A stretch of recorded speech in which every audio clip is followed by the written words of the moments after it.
Ole ama sign hemi channel hi ila subscribe lo ni chuan khunga in mi lo subscribe sakla chuan video te hi em pa in like le comment kha mi lo pek sakla a thei chuan share po hi a poi lo nia ole tun thuma hian IG video viral hi a ron om le ta a kan mi so te nge tun ma in zola nui kan boi pui emi ma tuna chuan zola nui lo so ko video en so ma in comment hi pek lo turania chuan video chung changa boina om chuan khunga in comment a ron soila delete le thei vek ti hi in lo shedon nia ole tuna hian a video hi engpo chu ni se chiang lo riau in en phot tiang o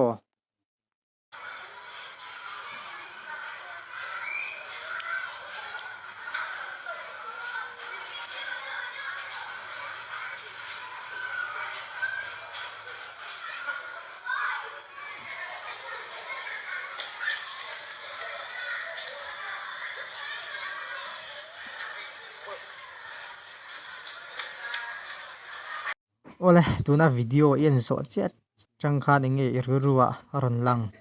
ifanu emo ibial nu emo ibial panin ti hian omtala engtin nge min an ngai ang che ti hi ngai to vm ke chuan kangam lo ti maila dot ka soi lo zok hetia video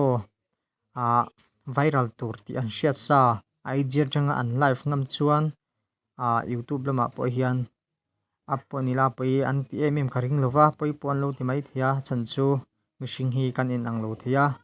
chu wangin i thil ti tur hi chiang masala midangin engtin nge an ngai ang che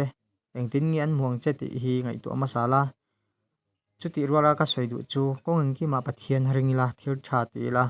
kan thil ti ang theu lom man kan dung don sia chu wangin i thil ti hi in ngai to chiang masang che ti hi karon cha du cheuni ole zanin tan chuan mutui mang tha ve kule hemi channel hi ilo subscribe ve awangin kalome